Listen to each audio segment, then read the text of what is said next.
Hey guys, welcome to module number 14. We are going to be talking about intellectual disabilities today. So we'll go ahead and get started. So, what is an intellectual disability? An intellectual disability is a term used for when there are limits to a person's ability to learn at an expected level, so their developmental level, and their ability to function in daily life.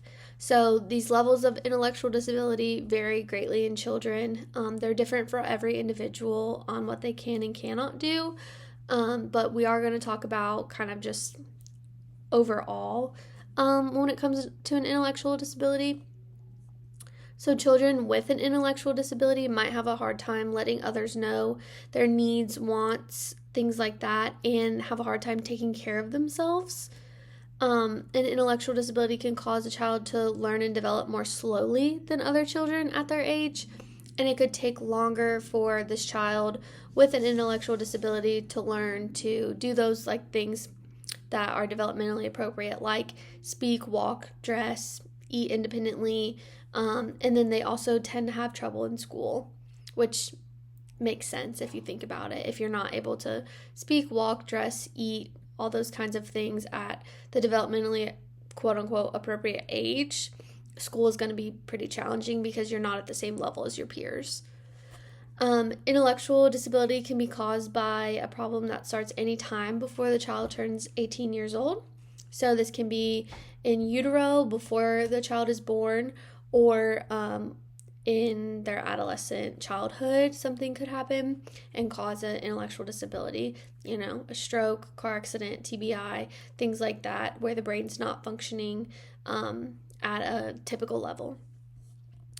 Intellectual disabilities affect about 1% of the population, and for the most part, yes, there's some intellectual disabilities that we do know the cause of, but as a whole, the cause of it is unknown.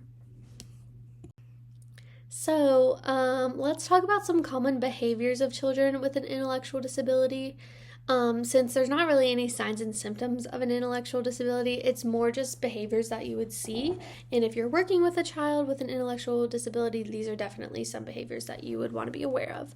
So the first one is having challenges with emotional regulation, being able to express their needs, their wants, things like that is difficult. And as you can imagine, if you can't express what you want or what you need or what's frustrating you, that's going to make you frustrated and upset and, get angry because you can't express your needs and you're not able to kind of regulate your emotions because you're just a kid. You're trying to figure out how to communicate what you need, what you want, what's going on, but you then again can't process that and get it out, right? So emotional regulation difficulties are extremely common. Challenges with following directions. So this isn't just go do this and they can't do it. It's more just they might need one-on-one assistance with something. They're going to have trouble doing things independently. So it might be using, step-by-step instructions with pictures, things like that, visual schedule. All those things might be helpful, which we'll talk about in the next slide.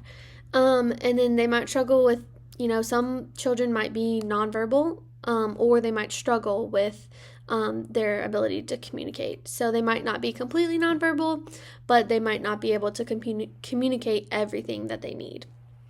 And then difficulty with understanding boundaries. This kind of goes with just knowing what's appropriate, what's acceptable, in a classroom, at camp, things like that, versus what is inappropriate behavior, because obviously we do things at home that, you can't do when you're out in public, things like that, and so those boundaries can kind of be, really not as black and white as they are for a typically developing child, so that can be something that they struggle with. And then lastly, which I argue might be the biggest one, is challenges with tasks and overall independence. So being able to do things independently, like eat your food or wash your hands or be able to go to the bathroom, to dress, all those kinds of things that, a typically developing child or person would not even think twice about that being hard. That is extremely hard, extremely challenging. And if we think about all the everyday tasks that we ask our children to do that we don't help them with at summer camp, like changing into bathing suits, going to the bathroom, eating their lunch, for the most part, if their shoes untied for the older kids, things like that, that we don't even think twice, these kids definitely need help with that because it's not something that they can do independently. So how do we best support a camper with an intellectual disability? I know this slide has a lot going on, so bear with me. But the first one, like we talked about on the last slide, is visual schedules or checklists. I have a little picture here of a visual schedule that we've used before in the other PowerPoints. Just, kind of what we're doing, where we're going, just so that they can see what's going on. But it's less, involved as like the schedule that the counselors have when sometimes your kid's asked to look at it. It's less overwhelming than that. And then over here on the right is a visual checklist. So as you see in the left-hand column, it says to do. So it has everything on there that's left to do that day. And then on the right side, it has all done. So that means, we can move those little Velcro pieces over after we do something so that we know, okay, I already did this. I have 4 more things to do, and then I get to go home, or stuff like that can be really helpful. So if we move over here to communication rings or sheets for nonverbal or children with struggle with communication, over here on the far left, we have a communication ring. I know we talked about this in the developmental delays module, but again, a communication ring is just a ring that has basic needs, wants, things that we would need to communicate throughout the day, and they can kind of flip through it and see what they want to tell you or what you want to tell them. And then the next one is a communication sheet. It's same premise, it's just a sheet. You point to whatever you're needing to express.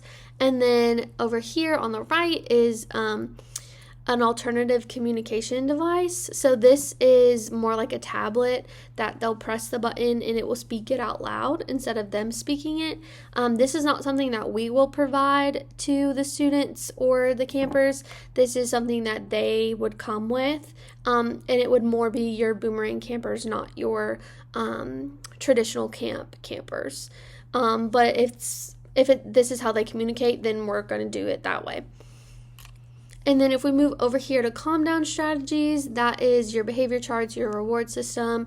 So for example, this one is space themed. If we had a kid that really likes space, we would, come up with, okay, they like space, let's come up with a little space behavior chart, and they have to get all these little stars and fill all these spaces until they get to the end here to get their reward. And then we would come up with whatever the tasks are that they struggle with and put them on a sheet and come up with those with the child. That's the most important part. You're coming up with these expectations with the child so that they are aware of it. They helped come up with it. The fact that they're involved is really what makes, a behavior chart work. So for example, I will not run away from my group. I will use nice language, nice words, things like that, some of our kids struggle with. I'll keep my hands to myself. All those kinds of things would be helpful. And then I have my little guy blowing bubbles down here. As we know, bubble breathing is a good way to calm down some of our campers when they get upset. If you're not aware of bubble breathing, it's kind of just a way to get kids to take a deep breath, but if you tell a child to take a deep breath, it's kind of hard for them to wrap their brain around.